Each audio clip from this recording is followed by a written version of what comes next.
Assalamualaikum warahmatullahi wabarakatuh. Salam IPA, sehat dan santun.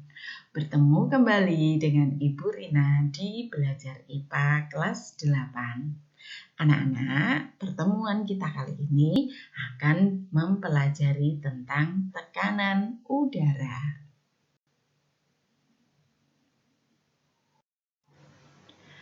Adapun tujuan pembelajaran yang akan kita capai di pertemuan kali ini, diharapkan siswa dapat 1.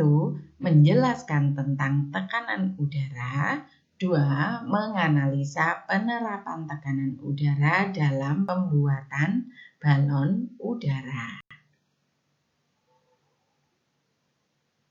Baiklah anak-anak, kita mulai mempelajari tekanan udara. Pada pertemuan yang lalu, kita sudah mempelajari bahwa zat padat dan zat cair itu memiliki tekanan.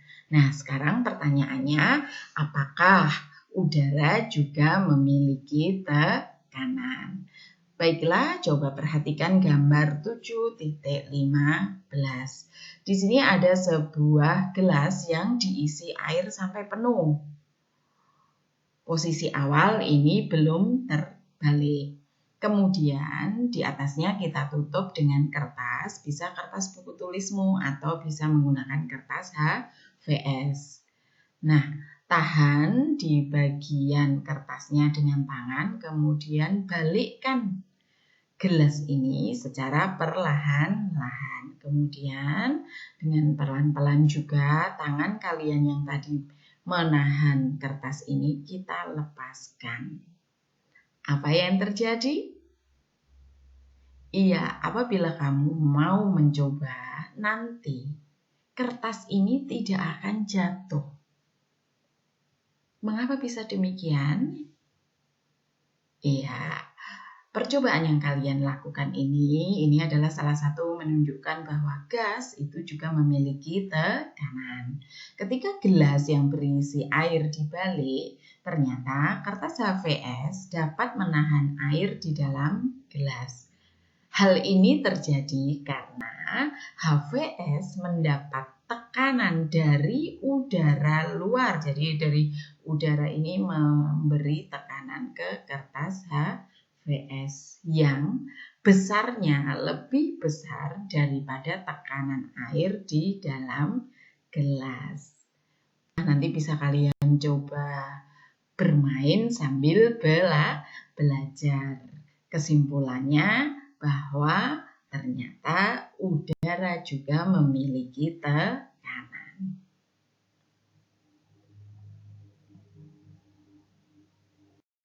Selanjutnya, kita pun juga bisa membuktikan bahwa udara itu memiliki tekanan dengan menggunakan alat seperti gambar 7.16. Gambar A ini ada sebuah Erlenmeyer diisi dengan air tidak penuh, jadi di sini hanya separuhnya saja. Kemudian bagian atasnya ditutup dengan balon karet. Erlenmeyer yang sudah berisi air dan ditutup dengan balon karet ini kita taruh di atas kaki 3. Ini kalau di laboratorium. Kemudian dipanasi dengan lampu spertus atau lampu Bunsen. Apa yang terjadi setelah dipanaskan? Iya, ketika air dalam Erlenmeyer yang ditutup balon karet ini dipanaskan, ternyata balon ini mengembang. Mengapa bisa terjadi? Hal ini terjadi karena partikel gas dalam Erlenmeyer. Jadi di sini ruangan kosong ini berisi gas. Partikel gas dalam Erlenmeyer ini menerima kalor dari pemanasan. Akibatnya, partikel-partikel gas yang di sini ini akan melakukan gerakan yang semakin cepat dan terjadilah pemuaian, bertambah volumenya. Karena bertambah volumenya, maka ini membutuhkan ruang. Akhirnya partikel-partikel gas ini masuk ke dalam balon karet. Berada di dalam balon karet ini, tekanannya lebih besar dari tekanan di luar balon. Jadi tekanan di dalam Erlenmeyer tadi, tekanan udara ini diteruskan masuk ke dalam balon. Nah, tekanan yang ada di dalam balon ini lebih besar daripada tekanan yang ada di luar balon, menyebabkan balon ini menjadi mengembang. Bagaimana apabila air ini sudah dingin? Nah, kalau air ini sudah dingin, maka partikel-partikel gas baik yang ada di dalam balon maupun yang ada di dalam Erlenmeyer ini gerakannya menjadi lebih lambat. Nah, karena lebih lambat maka terjadi penyusutan. Karena menyusut, maka balon ini menjadi kempes kembali. Ya, demikian ini adalah cara membuktikan bahwa udara memiliki tekanan.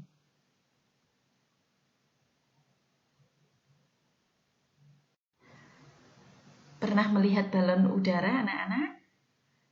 Iya, bagaimana balon udara ini bisa terbang ya?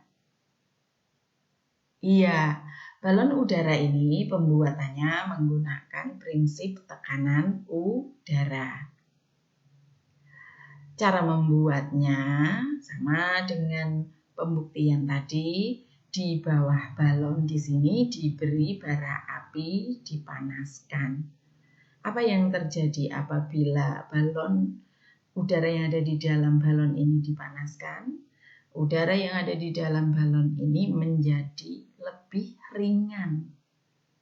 Atau berat balonnya menjadi lebih kecil dari gaya ke atas sehingga balon ini akan bergerak ke atas. Nah, nanti kalau ingin menurunkan mudah, apinya tinggal dihentikan. Maka udara yang ada di dalam balon akan menjadi lebih dingin, menjadi dingin lagi sehingga sama dengan udara yang ada di sekitarnya. Nah, prinsip ini ternyata juga menggunakan prinsip hukum Archimedes yang sudah kita pelajari sebelumnya.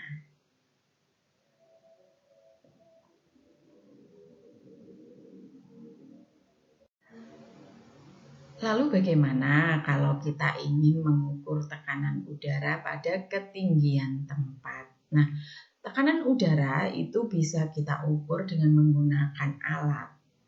Apabila yang diukur itu tekanan udara luar, kita menggunakan alat yang namanya barometer. Dan apabila kita mengukur tekanan udara di dalam ruang, kita menggunakan alat manometer. Nah, di sini kita akan mempelajari cara mengukur tekanan udara pada ketinggian tempat. Rumusnya adalah P, tekanan udara, sama dengan 76 cm Hg dikurangi H per 100. H itu adalah tinggi suatu tempat, satuannya meter. P ini adalah tekanan udara pada suatu ketinggian. Perhatikan contoh soal tentang tekanan udara pada ketinggian tertentu. Misalkan diketahui sebuah tempat terukur memiliki ketinggian 400 meter dari permukaan laut. Tekanan udara di permukaan laut itu sama dengan 1 atm. 1 atm itu sama dengan 76 cm Hg.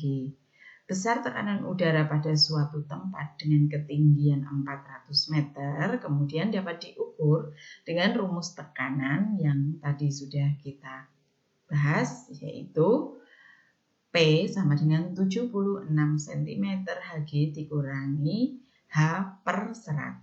Kita masukkan karena hanya 400, maka di sini kita masukkan menjadi 76 cm Hg dikurangi 400 per 100. Sehingga hasilnya 76 dikurangi 4, 72 cm Hg. Jadi tekanan udara di tempat tersebut adalah 72 cm Hg.